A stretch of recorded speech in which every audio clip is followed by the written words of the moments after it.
할렐루야. 오늘도 하나님께서 주시는 말씀을 통하여서 우리 삶에 능력이 샘솟게 되기를 주님의 이름으로 축복합니다.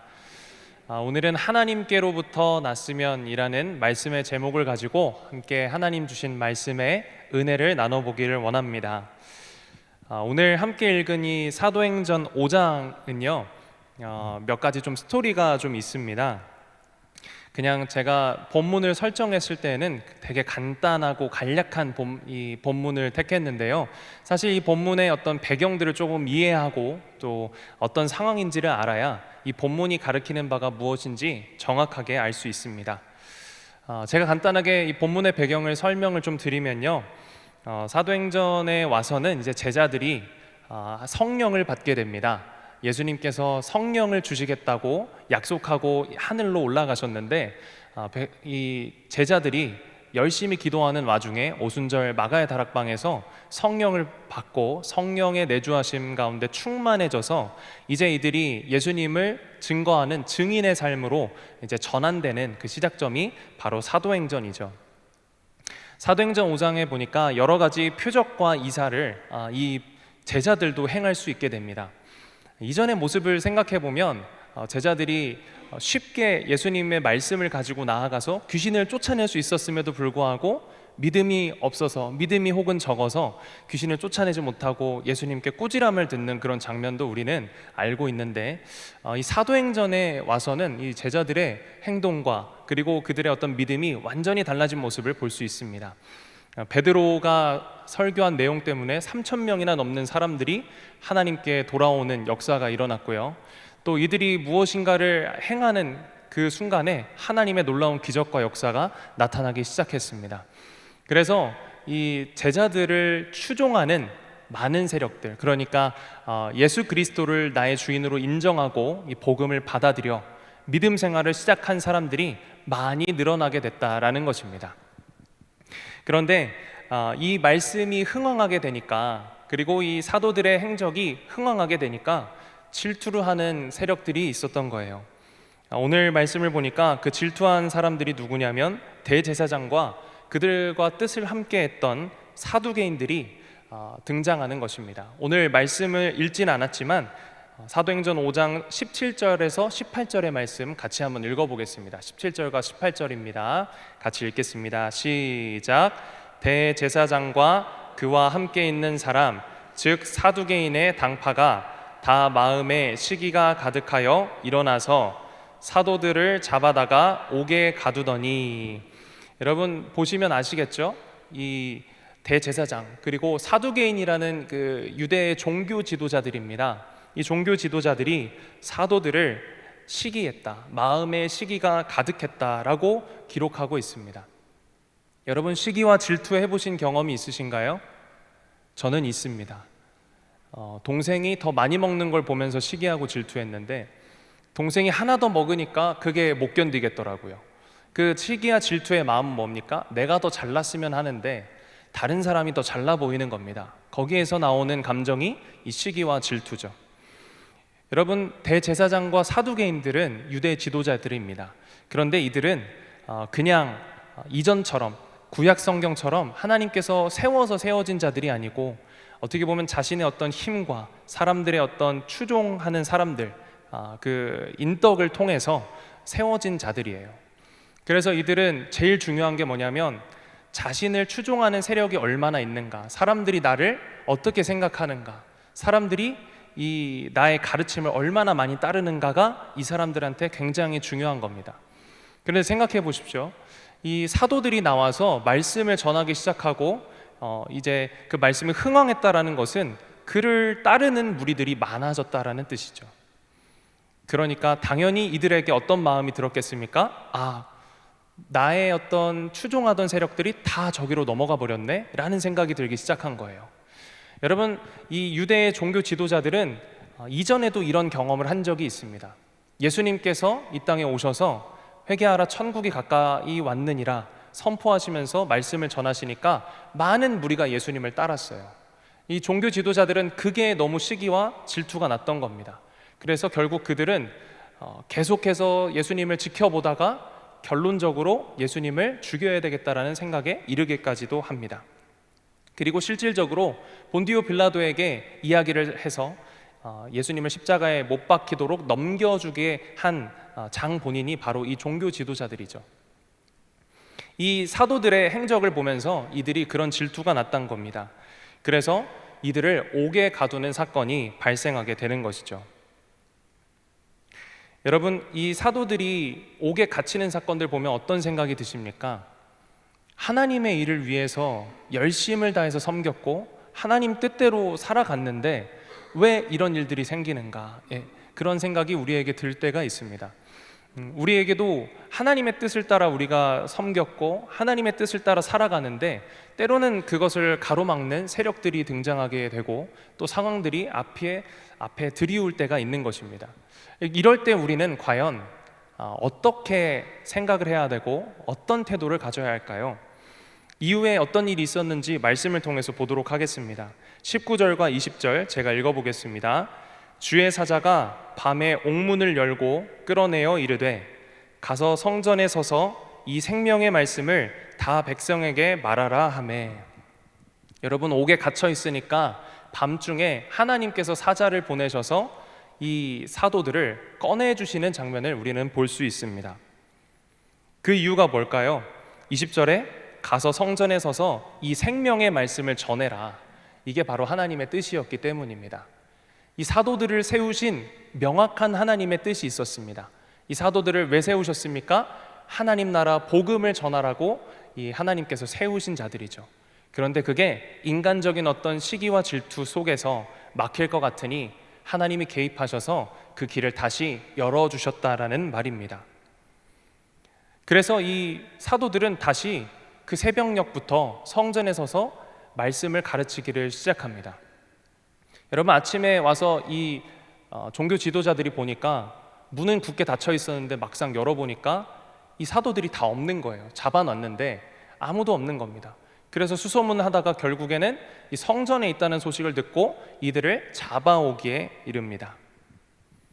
분명 이들은 예수 그리스도의 복음과 가르침을 가르치지 말라, 사람들한테 전하지 말라, 그렇게 하면 우리가 가만두지 않을 것이다 라고 얘기했는데 도대체 말을 듣지 않고 또 어떻게 됐던 것인지 감옥에 잡아놨던 사람들이 다 풀려나와서 거기서 말씀을 전하고 있었던 것입니다.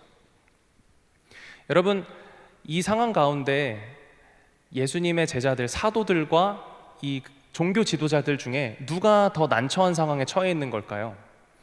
우리는 흔히 이렇게 살펴보면 이 예수님의 제자들이 어쨌든 핍박을 당하고 옥에 갇혔으니까 더 난처한 상황일 것 같지만 이 제자들의 행보를 보면 전혀 난처한 사람의 행보가 아니라는 것입니다. 오히려 난처한 것은 어디입니까? 이 종교 지도자들인 거예요. 그 흐름을 막으려고, 그들의 가르침이 퍼지는 것을 막으려고 갖은 수를 썼음에도 불구하고 그것을 막을 수 있었습니까? 없었습니까? 막을 수 없었다라는 것입니다. 결국 이들이 이 베드로와 사도들에게 한 번 더 으름장을 놓죠. 너희들 그걸 전하지 말라라고 말하는데 베드로와 사도들은 하나님께서 우리에게 뜻하신 바가 이것이니 우리는 이 길을 걸어갈 수밖에 없습니다라고 담대하게 말합니다. 그러니까 이제 미치겠는 거죠. 어떻게든 막아보고 싶은데 막히지가 않는 겁니다. 그런 상황 가운데 결국 이 사람들은 예수님을 죽였던 것처럼 이들도 죽여야 되겠다라는 그런 어떤 생각에 도달하게 됩니다. 그렇게 해야 하는 상황 속에 처해 있는데 이 유대 지도자들, 이 공회 앞에 한 사람이 등장하게 됩니다. 오늘 말씀의 34절인데요 34절 말씀 같이 한번 읽어보겠습니다. 시작. 바리새인 가말리엘은 율법 교사로 모든 백성에게 존경을 받는 자라. 공회 중에 일어나 명하여 사도들을 잠깐 밖에 나가게 하고. 여러분, 등장하는 사람이 누구냐면 바리새인 가말리엘이라는 사람입니다. 이 사람의 직업은 율법 교사예요. 그런데 성경에 기록되어 있기로는 뭐라고 되어 있습니까? 모든 백성에게 존경을 받는 자라고 기록되어 있죠. 여러분, 그냥 백성들에게 존경을 받는 게 아니라 모든 백성입니다. 그러니까 가말리엘이라고 하면 그 사람이 하는 말이 얼마나 신빙성 있고 하나님의 말씀을 그가 가르치고 전했다면 그것들을 사람들이 얼마나 귀담아 들었을지 여러분 아마 상상이 가실 겁니다. 근데 이 사람은 또 특이한 이력이 있는데요. 이 가말리엘이라는 말 여러분 조금 익숙하지 않으십니까? 사도 바울이 자신을 소개할 때 뭐라고 소개하냐면 나는 가말리엘의 문화에서 율법을 배운 사람입니다 라고 자신을 소개하는 대목이 성경에 등장해요. 그러니까 이 가말리엘은 누굽니까? 사도 바울의 율법 스승인 거예요. 조금 반가우시죠? 예, 저도 보니까 반갑더라고요. 그 정도로 율법에 있어서 굉장히 능통했고 그의 가르침을 들었던 많은 사람들이 이를 칭송하는 정도에 이르기까지 굉장히 신뢰가 두터웠던 사람입니다. 그 가말리엘이 등장해서 이 사도들을 죽이려는 종교 지도자들 앞에서 그렇게 얘기하는 거예요. 이들을 죽이는 일을 신중하게 대해야 한다라는 겁니다. 그 이유가 바로 오늘 본문 말씀에 나타나는 것이죠. 본문 말씀 한 번 더 같이 읽어보겠습니다. 38절과 39절입니다. 시작. 이제 내가 너희에게 말하노니 이 사람들을 상관하지 말고 버려두라. 이 사상과 이 소행이 사람으로부터 났으면 무너질 것이요 만일 하나님께로부터 났으면 너희가 그들을 무너뜨릴 수 없겠고 도리어 하나님을 대적하는 자가 될까 하노라 하니. 아멘.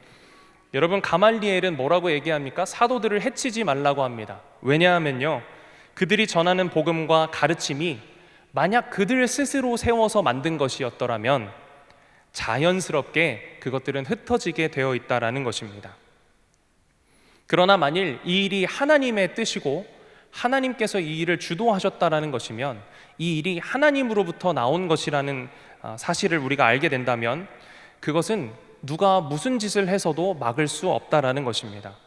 오히려 그걸 막으려고 하는 사람들은 결국 하나님을 대적하는 자가 된다고 말하고 있는 것입니다. 여러분, 오늘 이 가말리엘의 지혜가 우리 삶의 믿음으로 다가오게 되시기를 주님의 이름으로 축복합니다.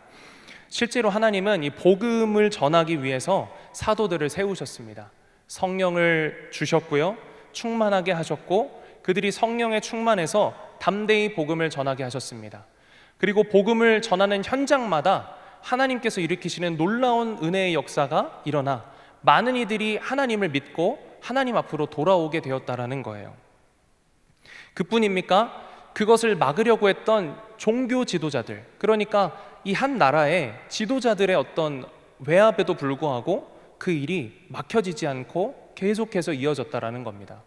옥에 갇히면 옥문이 열리는 역사가 일어나고요. 심지어는 지금 이 사도들을 죽이려는 어떤 움직임들이 보이니까 가말리엘이라는 신뢰가 깊은 이 사람을 통해서 하나님이 그 일을 막으셨다라는 거예요. 여러분, 하나님은 어떤 상황 가운데서도 막힘이 없으신 분임을 여러분 믿으시기를 바랍니다. 어떤 외압이 찾아와도요, 하나님께서 하시겠다고 하면, 하나님께서 뜻을 세우시겠다고 하면 그 길은 열리게 될 줄로 믿습니다. 하나님께서는 사람들이 어찌할 수 없는 크신 계획과 섭리로 인도하시는 분이시기 때문입니다. 오늘 우리가 이 말씀 가운데 우리 그리스도인들로서 가져야 할 이 믿음의 자세가 여기에 담겨 있습니다. 하나님께서 섭리하시고 일하는 것은 어떤 방해가 있어도 절대 무너지지 않는다. 하나님의 나라는 결코 무너짐이 없다라는 사실입니다. 여러분, 이 사실을 믿음으로 고백하게 되시기를 축복합니다. 때로는 우리가 믿음이라는 어떤 마음을 가지고, 믿음을 가지고 여러 가지 일들을 감당하다 보면 때로는 막힘이 있을 때도 있습니다. 그것을 무너뜨리려는 시기하고 질투하는 세력들이 있어요. 이 마귀와 사단의 어떤 공작들인 것이죠. 그러나 여러분, 걱정하지 마시기 바랍니다. 하나님께서 뜻을 세우신 일들은 결코 무너짐이 없습니다. 하나님의 일은 점점 더 부흥하게 될 것이고 흥황하게 될 것입니다. 오늘 그것이 바로 우리가 믿는 하나님이십니다. 그러므로 여러분, 너무 위축되지 마시길 바랍니다. 내가 믿음 안에 서 있고 하나님의 은혜 안에 있다면 하나님은 우리의 삶을 옳은 길로, 바른 길로 인도해 가실 줄로 믿습니다. 그 앞에 걸림돌이 있든 장애물이 있든 혹은 그것 때문에 잠깐은 무너지는 것 같고 잠깐은 넘어지는 것 같아 보여도 결국에는 하나님이 일으키셔서 하나님의 놀라운 역사를 경험케 하실 줄로 믿습니다. 그러므로 우리에게 중요한 것은 무엇입니까? 우리의 삶의 위치가 어디에 있는가입니다. 여러분, 하나님의 계획은 너무나도 견고하고 또 그 누구도 무너뜨릴 수 없다고 말씀을 드렸습니다. 중요한 것은 우리가 그 안에 있는가, 그 안에 있지 않은가의 문제입니다. 과연 우리의 삶은 하나님의 안에 있는지 확인해 볼 수 있는 은혜가 있기를 주님의 이름으로 축복합니다.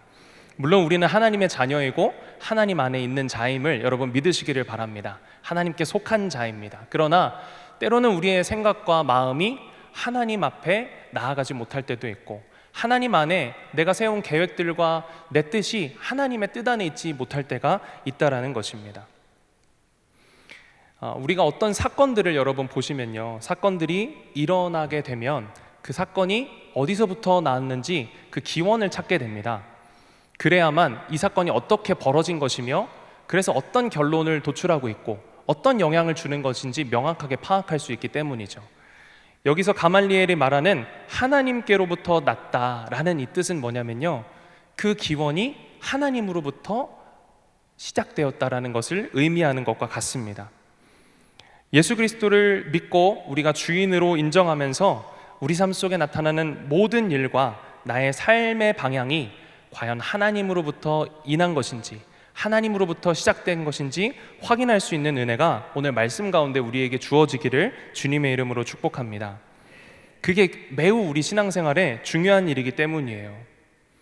말씀을 통해서 내 생각과 계획이, 내가 세운 것들이, 또 나의 삶의 어떤 방향이 하나님 안에 있는지 명확하게 점검해야 하나님께서 인도하시는 참되고 복된 길로 우리가 나아가게 될 줄로 믿습니다. 때로는 하나님을 믿는다고 우리가 고백하면서도 중요한 순간에는 내 뜻과 고집대로 하려고 할 때가 분명히 있죠. 그것은 내가 일부러 그렇게 하는 것이 아닐 수도 있습니다. 그러나 결국에는 하나님의 뜻 앞에 내가 굴복하지 못할 때가 있는 것이죠. 내 뜻과 고집으로 계획하고 준비하는 모든 일은 결국 하나님 앞에 속하지 못한 것이 될 수도 있다라는 사실을 여러분 아셔야 합니다. 그러므로 늘 말씀 앞에서, 그리고 우리가 기도하면서 내 생각과 방향이 하나님 앞에 온전히 서 있는지 확인할 수 있는 우리의 삶이 되시기를 주님의 이름으로 축복합니다. 잠언 16장 9절 말씀을 보면 이 사실을 너무나도 잘 설명해 주고 있습니다. 같이 한번 읽어보겠습니다. 시작. 사람이 마음으로 자기의 길을 계획할지라도 그의 걸음을 인도하시는 이는 여호와시니라. 아멘. 여러분, 우리가 계획할지라도 결국 그 계획을 이루시는 분은 누구라고 말씀하고 있습니까? 오직 여호와 하나님이신 줄로 믿습니다. 그러므로 우리는 이 고백을 통하여서 우리의 삶이 하나님의 뜻과 하나님의 섭리 가운데 있기를 구해야 할 줄로 믿습니다. 하나님의 뜻 안에 있는가, 하나님 뜻 안에 있지 않은가가 우리의 신앙생활에 굉장히 중요한 것이라는 겁니다. 여러분, 이러한 관점에서 오늘 이 본문에 등장하는 두 부류의 사람들을 한번 살펴보려고 합니다. 첫 번째는 유대의 종교 지도자들이고요, 두 번째는 이 예수님의 제자들, 사도들입니다. 먼저 이 유대의 종교 지도자들을 한번 살펴보도록 하겠습니다. 사도행전 5장 28절의 말씀입니다. 이르되 우리가 이 이름으로 사람을 가르치지 말라고 엄금하였으되 너희가 너희 가르침을 예루살렘에 가득하게 하니 이 사람의 피를 우리에게로 돌리고자 함이로다. 여러분, 이들은 어떤 사람들입니까? 가르치지 말라, 하나님의 뜻인데 그걸 자꾸 막는 사람들, 막는 위치에 있는 사람들인 것이죠. 이들은 어떻게 보면 하나님께 가장 가까이 있는 사람들처럼 보입니다. 대제사장은 하나님께 드리는 이 제사를 주관하는 사람이죠. 그러니까 하나님과 가장 가까운 사람이라고 볼 수가 있겠습니다. 이 사두개인들은 어떤 사람들입니까? 율법 학자들이죠. 하나님의 말씀을 매일매일 묵상하고 상고하는 자들입니다. 하나님과 가까워 보이는 모습을 가지고 있죠. 그러나 아무리 공부하고 아무리 그들이 율법을 연구하였어도 정작 예수님께서 그들 가운데 오셨을 때 그들 마음에 가득 차 있던 것은 무엇입니까? 예수님을 향한 시기와 질투의 마음이었던 것입니다. 그래서 예수님이 메시아인 줄을 알아보지 못했어요. 창녀와 세리와 이 사람들로부터 굉장히 등한시되었던 사회 소외 계층들도 예수님이 하나님이신 줄 알았는데, 정작 말씀 안에 가까이 있는 이들은 예수님을 하나님으로 인정하지 못했던 것입니다. 오히려 자신들이 추종하던 이 세력들이 예수님께로 흡수되는 것 같으니까 예수님을 죽이겠다는 생각도 한 것이죠. 이들이 하나님을 믿지 않았던 것은 아닐 겁니다. 그들은 하나님을 생각하는 마음이 있었을 거예요. 그러나 하나님의 뜻 안에서 살아가는 것도 아니었습니다. 자신들을 바라보는 사람들의 시선을 의식하면서 사람들에게 얻은 존중과 인기로 그들의 삶에 배를 채우고 있었던 것이기 때문에 그들은 종교라는 어떤 공동체에는 속했지만 결국 하나님 안에는 속하지 못한 사람이었던 것이죠. 여러분, 이것이 바로 하나님 앞에 속하지 못한 자의 모습입니다. 그렇다면 하나님 앞에 속한 자의 모습은 과연 어떤 것일까요? 이어서 예수님과 예수님의 이 제자들, 사도들의 이야기를 한번 살펴보겠습니다. 자신들을 억누르는 그 가르침을 가르치지 말라, 복음을 전하지 말라라고 굉장히 외부적인 압력으로 그들을 올가매는 이 사람들 앞에 뭐라고 말하고 있는지 사도들의 이야기를 들어보겠습니다. 사도행전 5장 29절 함께 읽겠습니다. 시작. 베드로와 사도들이 대답하여 이르되 사람보다 하나님께 순종하는 것이 마땅하니라. 아멘. 여러분, 이것이 바로 하나님의 속한 자의 태도인 줄을 믿습니다. 하나님께 속한 자들은 어떤 모습을 가지고 있습니까? 주변에 상황이 어떻든 간에, 누가 나에게 어떻게 말하든 간에 내가 하나님의 뜻이 확고하고 그 안에 있기 때문에 하나님의 뜻을 바라보는 거예요. 하나님이 주신 말씀에 순종하는 겁니다. 하나님 뜻을 구하며 살아가는 겁니다. 그것이 바로 하나님 안에 있는 사람의 특징이고 모습인 줄로 믿습니다. 여러분, 어떻게 이 제자들이 어떻게 보면 예수님 밑에 있을 때만 해도 철부지에 제대로 된 어떤 사역도 하지 못했던 이들이 이렇게까지 성장하게 되었을까요? 바로 하나님께서 성령을 그들 가운데 부어주셨기 때문입니다. 이들 역시 처음에는 도망쳤죠. 예수님이 잡히시던 날 혹시 나도 잡혀가지 않을까 두려워하면서 자기 살 길을 찾아갔던 것이 이 제자들입니다. 예수님을 부인하기도 했으면서 또 예수님이 십자가에 달려 돌아가신 그 이후에는 자신들의 삶으로 그냥 돌아갔습니다. 소망도 없고 또 바라봐야 할 것도 없는 그런 모습으로 그냥 하루하루 사는 사람에 불과했던 사람들이었어요. 그러나 지금 그들은 어떻습니까? 하나님께서 성령을 충만하게 그들 가운데 주시니까 삶이 달라지는 거예요. 자신의 목숨을 죽이겠다고, 자신의 목숨을 위협하는 세력들 앞에서도 담담하게 하나님의 뜻을 선택할 수 있는 사람이 되었던 것입니다. 오늘 저와 여러분들이 이런 하나님께 속한 자의 모습으로 살아가게 되시기를 주님의 이름으로 축복합니다. 성령에 감화된 자, 하나님의 영으로 새로워진 자, 그것이 바로 오늘 우리의 정체성임을 믿습니다. 그렇기 때문에 예수님은 우리가 이 관계적인 부분에서 예수님 안에 더 깊이 거해야 한다고 말씀하고 계십니다.